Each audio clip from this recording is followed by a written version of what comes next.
सौरभ जी, सबसे पहले आपका बहुत बहुत स्वागत है। धन्यवाद। और हम आपको बधाई देना चाहते हैं कि आपने एमपीपीएससी का एग्जाम प्रथम प्रयास में ही क्लियर किया है। धन्यवाद सर। हमारे श्रोताओं के लिए थोड़ी सी इस कामयाबी की दास्तान के चंद टिप्स शेयर कीजिए कि आपने कैसे इस मकाम को पार किया।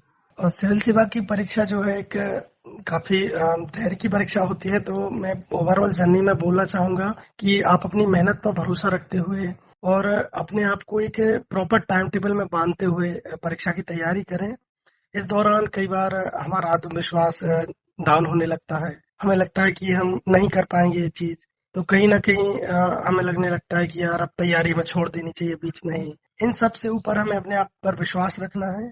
और परीक्षा की बात करें तो सिलेबस को अपना गाइड बनाएं। वो एक तरह का रोड मैप है जो हमें दिखाता है कि हमें सिविल सेवा परीक्षा में किस प्रकार से अपनी तैयारी करनी है, कैसे अपनी पूरी तैयारी को आगे बढ़ाना है।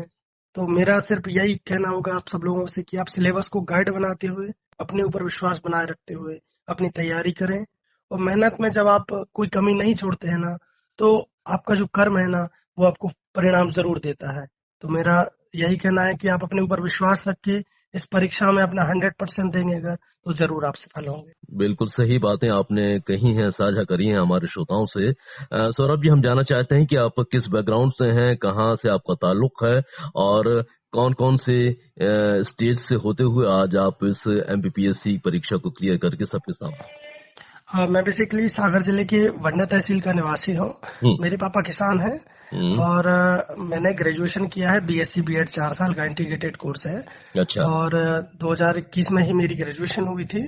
हम्म। कोरोना के समय में जो खाली समय मिला था, मैंने उसका भरपूर इस्तेमाल करते हुए सिविल सेवा परीक्षा की तैयारी की थी। हम्म। और इस दौरान कई बार ऐसा होता है कि हमें लगने लगता है कि हाँ यार, तैयारी बहुत लंबी हो रही है और हम नहीं कर पाएंगे, कुछ ऐसा हम्म। रहता है। हाँ। लेकिन अपने आप को मोटिवेट रखें हमेशा, तो मुझे लगता है कि दिक्कत नहीं आती है, आराम से हम सफलता हासिल कर सकते हैं।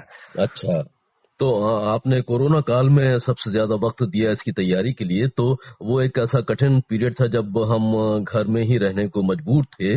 और उस दौरान आपने फिर कौन कौन से माध्यमों से तैयारी की ताकि आप सही तरीके से पढ़ पाएं, सही तरीके से आपने जो मतलब तैयारी करनी है उसको कर पाएं। बिल्कुल, ये बहुत बड़ा प्रश्न चिन्ह था कि उस दौरान सब कुछ बंद पड़ा हुआ था। लॉकडाउन के दौरान तो कंटेंट उपलब्ध नहीं हो पा रहा था, मंथली मैगजीन्स नहीं मिल पा रही थी। तो जो एक इंटरनेट एक माध्यम बना मेरी स्टडी का, जिसमें मैं करंट अफेयर पढ़ पा रहा था। और उसके अलावा मेरे पास जो बुक्स अवेलेबल थी, हम्म। मैंने उन्हीं को अपना सोर्स बनाया।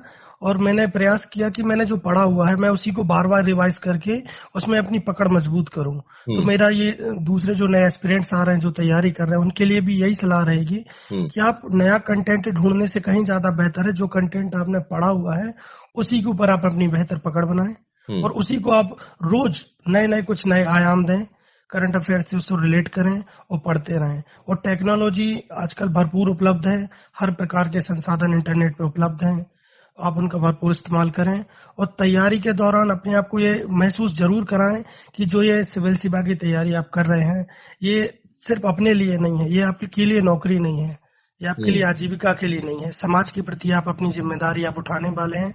इस बात का एहसास आप अपने आप को हमेशा दिलाते रहें। सौरभ जी, ये बात आपने बिल्कुल सही कही कि ये जो परीक्षा होती है इसमें जब हम उत्तीर्ण होते हैं तो हम अपने लिए आजीविका का एक माध्यम तैयार नहीं करते हैं, बल्कि ये समाज के लिए और देश के लिए कुछ कर गुजरने का एक हमारा एक दायित्व तो होता है। तो जब आप आ गए हैं स्पीड में, तो जो कि आपने खुद ही कहा कि 10 से 5 की एक नौकरी नहीं है, बल्कि आपको संपूर्ण देना पड़ता है समाज के लिए, देश के लिए, है ना। तो अब आपने क्या सोच के रखा है मन में? बेसिकली सिविल सेवा की तैयारी के दौरान हमें ये महसूस हो जाता है कि ये जो सिविल सेवा जिसको हम ज्वाइन करना चाहते हैं, ये बहुत जिम्मेदारी वाला काम है। समाज के प्रति हमारी कुछ रिस्पॉन्सिबिलिटी हैं जो आम लोगों से अलग हैं। हम्म। तो मुझे उस जिम्मेदारी का एहसास हुआ है। और मैं कुछ विशेष क्षेत्र जैसे शिक्षा का क्षेत्र, स्वास्थ्य क्षेत्र में मैंने जो कुछ चुनौतियां अपने देश में देखी हैं, हम्म। खासकर अपने प्रदेश में देखी हैं, मैं हम्म। उनको सॉर्ट आउट करना चाहूंगा।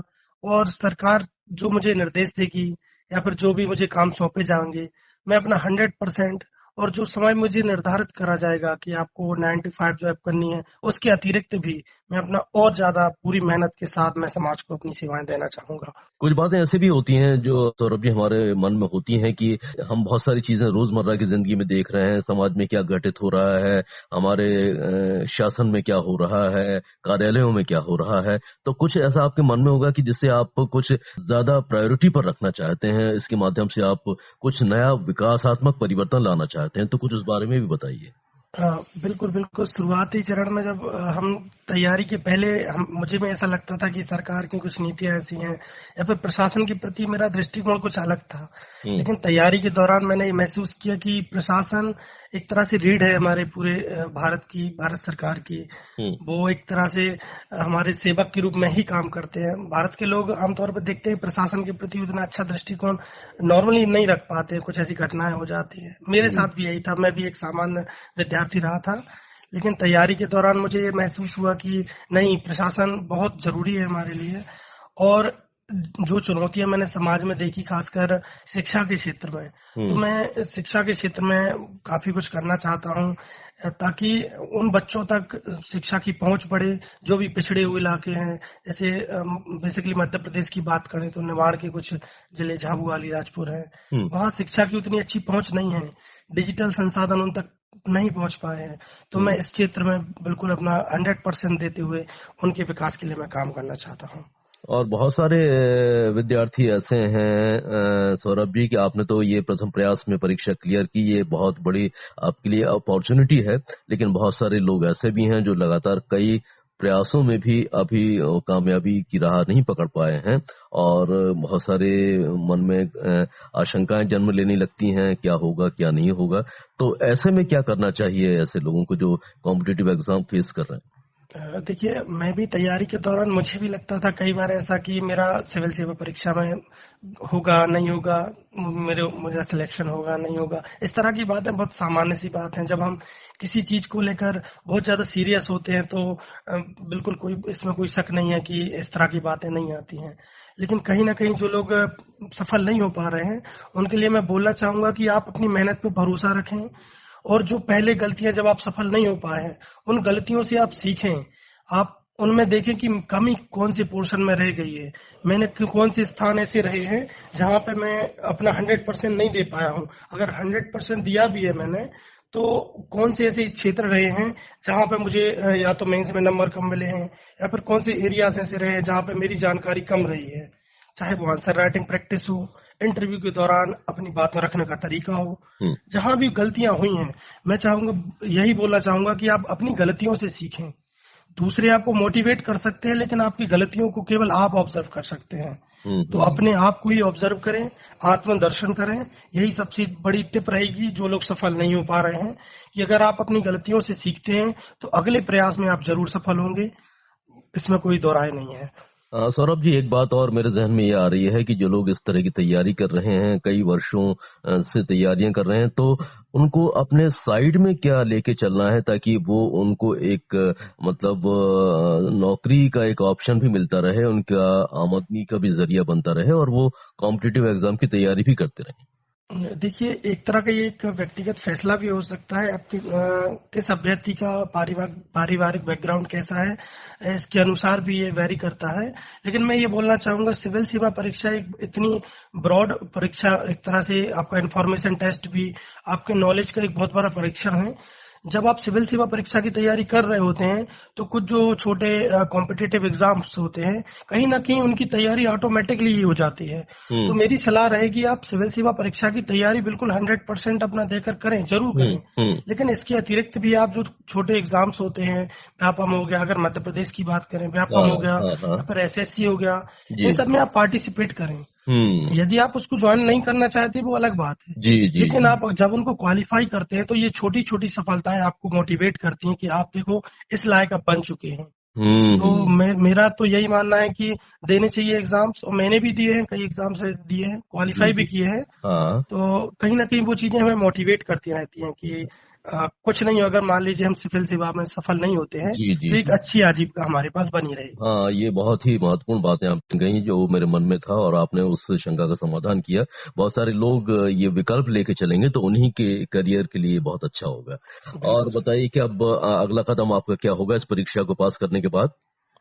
फिलहाल तो मैंने इसको सिविल सेवा परीक्षा को क्वालिफाई किया और अभी ज्वाइनिंग की प्रोसेस शुरू होगी। हुँ, उसके बाद मैंने सोचा है कि मैं संघ लोक सेवा आयोग की परीक्षा को एक बार अटेम्प्ट दूंगा और मैं हुँ। प्रयास करूंगा कि मैं और अखिल भारतीय स्तर पे अपनी सेवाएं दे सकूं, तो उसके लिए मैं जरूर प्रयास करना चाहूंगा। अच्छा, आपने बीएससी बीएड भी किया है तो आप शिक्षा जगत से भी जुड़े हुए हैं और ज़ाहिर है कि शिक्षा को लेकर भी आपको बहुत कुछ करने की मन में लालसा होगी। उसके लिए क्या कहेंगे?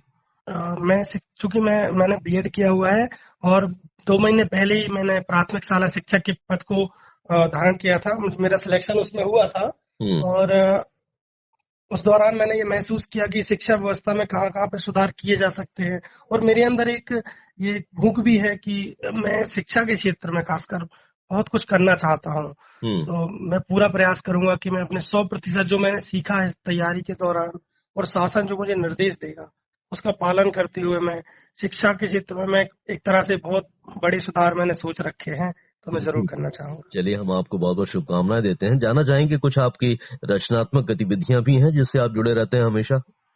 जी, जी। मैं बेसिकली मेरी हॉबी कविता लेखन है अच्छा। और मुझे योग करना भी काफ़ी पसंद है।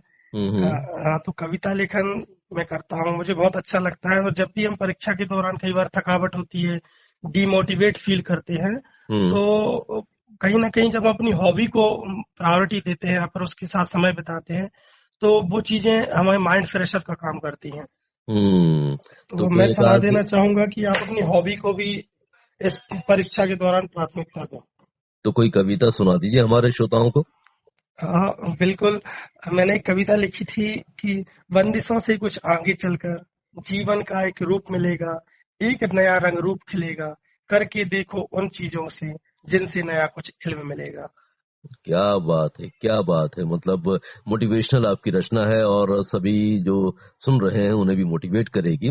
चलते-चलते आप क्या कहना चाहते हैं हमारी इस बातचीत के माध्यम से श्रोताओं से? क्या आपका विशेष रूप से कहना है? मैं विशेष रूप से सिविल सेवा परीक्षा की तैयारी करने वाले एस्पिरेंट्स से सिर्फ एक बात बोलना चाहूंगा कि आप जिस परीक्षा की तैयारी कर रहे हैं उसको एज अ एग्जाम ना देखते हुए अपनी जिम्मेदारी समझें और शुरू से लेकर अंत तक जब तक आपका सिलेक्शन नहीं हो जाता है, आप अपने ऊपर विश्वास रखें। आप अपनी तैयारी के ऊपर हमेशा विश्वास रखें कि आप जो मेहनत कर रहे हैं वो कभी ना एक बार जरूर सफल होगी। इसी बात के साथ मैं सबको शुभकामनाएं देना चाहूंगा।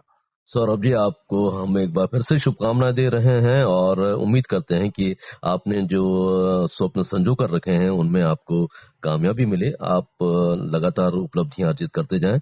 इतना समय देने के लिए और हमसे बातचीत करने के लिए हम आपको बहुत-बहुत धन्यवाद देते हैं। Thank you so much. धन्यवाद।